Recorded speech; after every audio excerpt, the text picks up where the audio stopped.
Hola estudiantes de quinto año, bienvenidos a esta nueva clase virtual. En esta ocasión vamos a trabajar algunos aspectos de los temas que tienen que abordar en el trabajo final. Ustedes saben que a lo largo del año tienen que hacer un trabajo y en este caso ustedes van a analizar tres textos eh, que son los libros Un Mundo Feliz del escritor Aldous Huxley, el libro El Príncipe de Nicolás Maquiavelo y un discurso, una clase magistral dada por el sociólogo alemán Max Weber que se llama La política como vocación. En esta ocasión, el tipo de trabajo que ustedes van a desarrollar, del cual les voy a enviar las consignas, es un ensayo comparativo entre los argumentos de los tres textos para determinar si hay puntos en común entre los tres. Vamos entonces a empezar a analizar. Vamos a analizar en esta ocasión dos de los tres textos.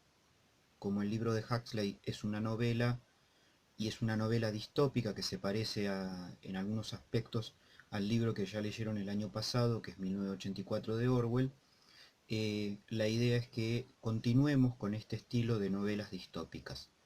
Por lo tanto, no voy a hacer spoiler, como se dice hoy en día, eh, de, de esa novela, pero sí vamos a trabajar las partes más importantes a tener en cuenta de los textos de Maquiavelo y del texto de Weber.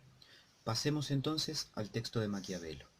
El libro del Príncipe de Nicolás Maquiavelo fue escrito en el siglo XV y se caracteriza por ser una de las obras consideradas más importantes dentro de la ciencia política moderna. El escrito de Maquiavelo, básicamente a lo que apunta, tiene aproximadamente 30 capítulos, pero si tenemos que resumirlo, diremos que lo más importante lo encontramos en los capítulos 17, 18 y 19. El capítulo 17, su título es relevante y nos dice todo lo que tenemos que saber. Se llama De la crueldad y la clemencia, si es preferible ser amado que temido o viceversa.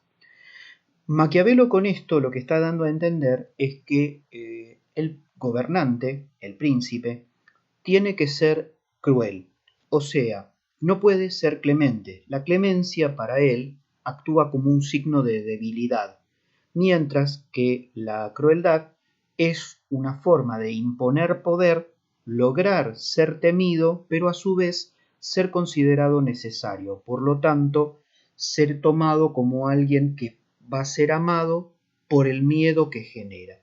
Parece contradictorio, pero en realidad es la idea central del pensamiento de Maquiavelo. Lograr que el gobernante tenga poder a través del miedo o de la intimidación. Luego, en el capítulo siguiente, Maquiavelo lo que va a plantear es qué hacer con la palabra empeñada y con el sentido del honor. Maquiavelo dice que el príncipe o el gobernante tiene que tener sentido del honor y tiene que tener respeto por su palabra. Por lo tanto, si se ha comprometido en algo, debe cumplir y debe evitar la mentira. Pero plantea también en el mismo capítulo que si el gobernante descubre que va a ser traicionado, debe traicionar primero a aquel que lo va a traicionar. O sea, le debe ganar de mano. ¿Y por qué? Porque es una forma de imponerse y de establecer un control y el poder sobre los gobernados. Ojo, lo debe descubrir, lo debe traicionar, pero no lo debe humillar, porque dice justamente Maquiavelo que los humillados son los principales enemigos. Por último, en el capítulo 19, Maquiavelo va a analizar la figura del gobernante inspirado en dos metáforas, el zorro y el león. ¿Por qué va a utilizar estos dos animales? Porque el zorro representa para Maquiavelo la astucia y el león la fuerza.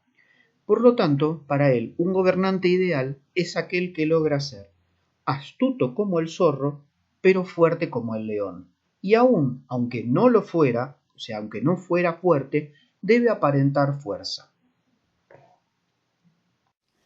Bien, ahora entonces vamos a trabajar el texto de Max Weber y vamos a hacer un par de aclaraciones con respecto a este texto porque es un texto muy significativo.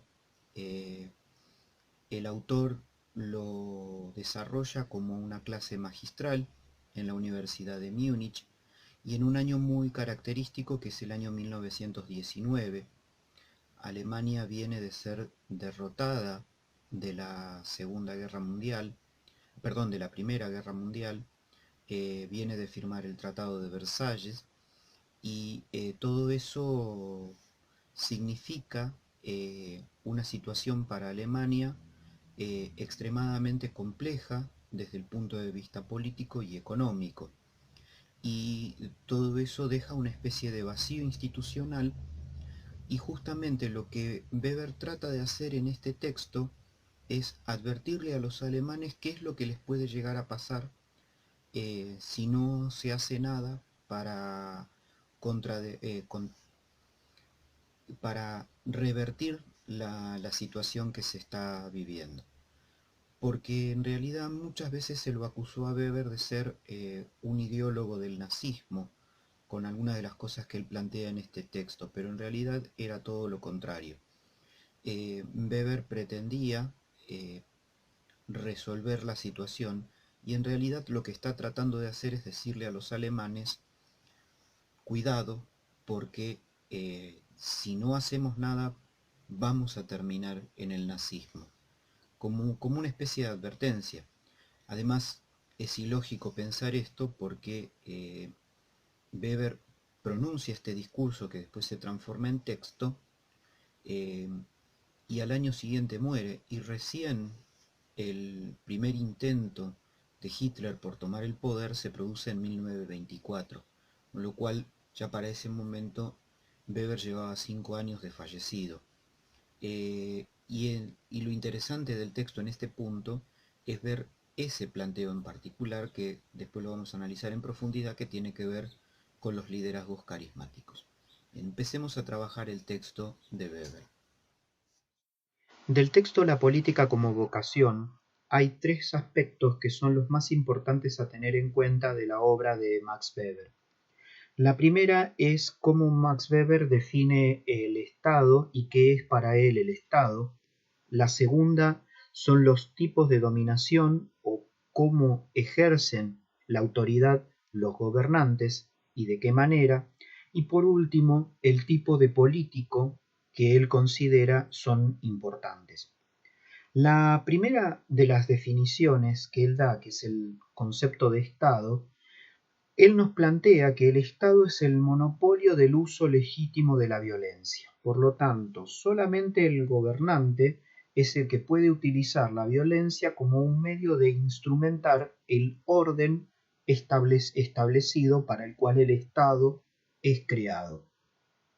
Por ese motivo, él va a considerar fuertemente en uno de sus aspectos cómo se ejerce el poder en Roma y las características del Estado romano o lo que se llamaba la Pax Romana.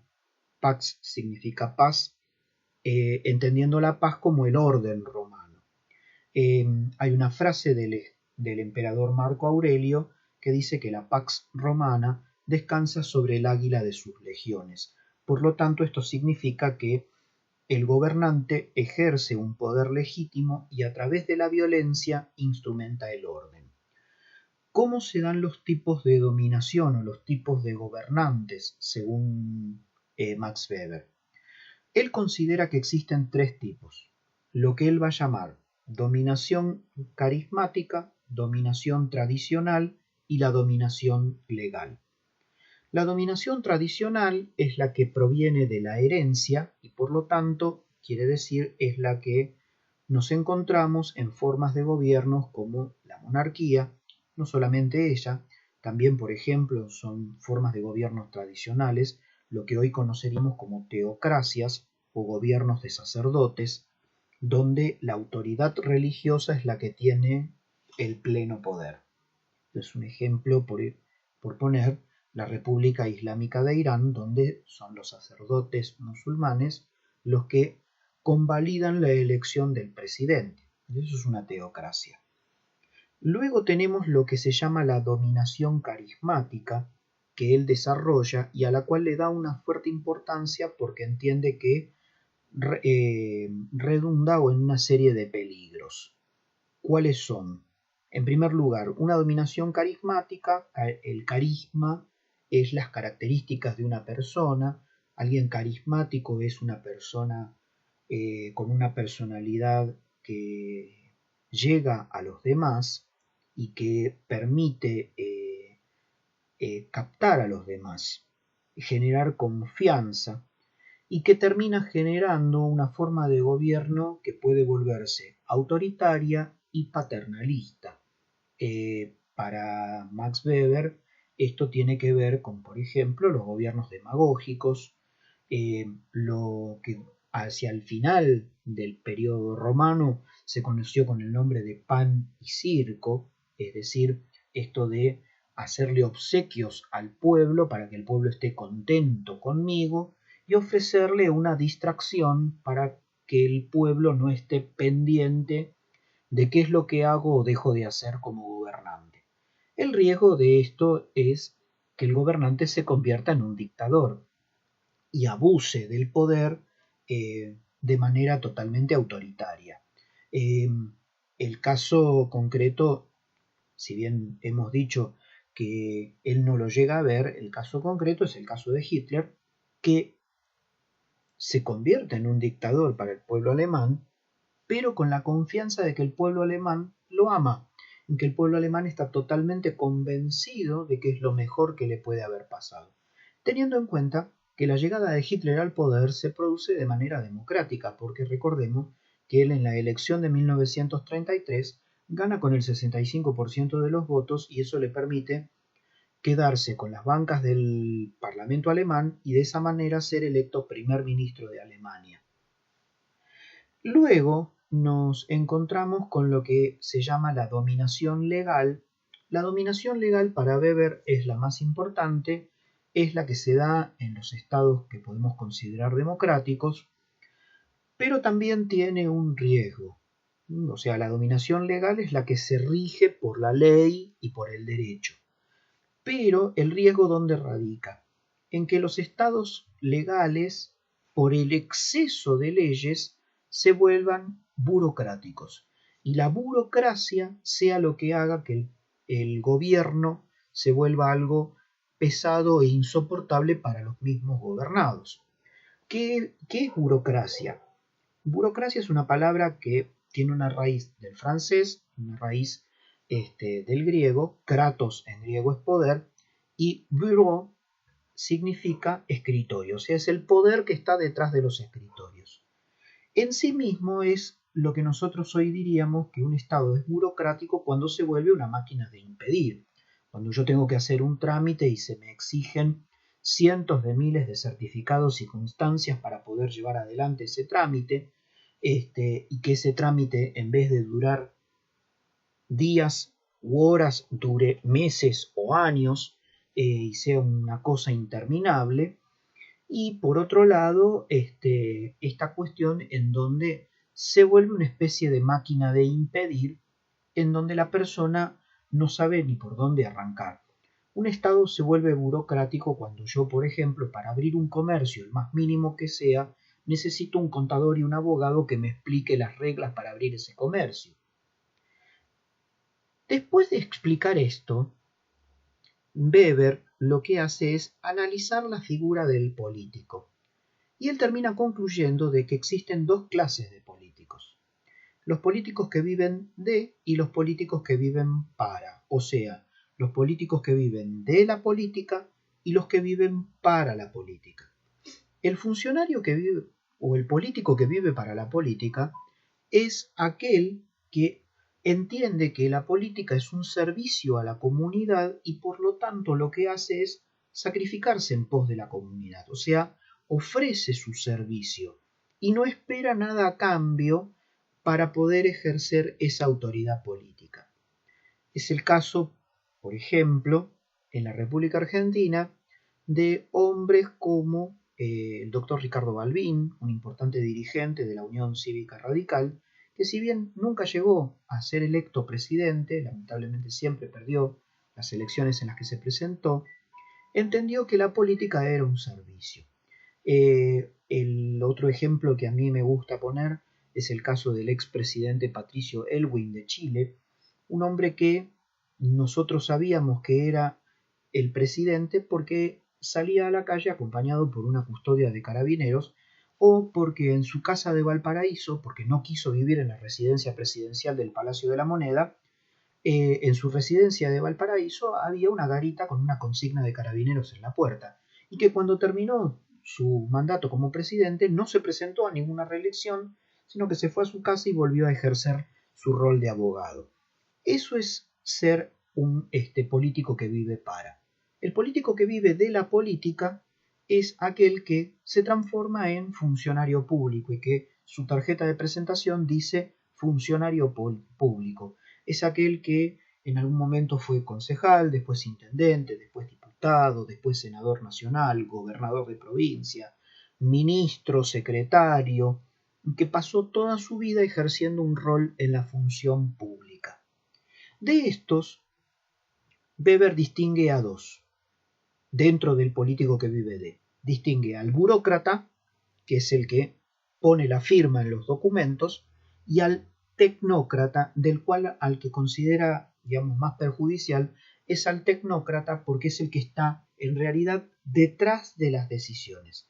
Y porque el burócrata lo único que hace es ir y firmar los documentos.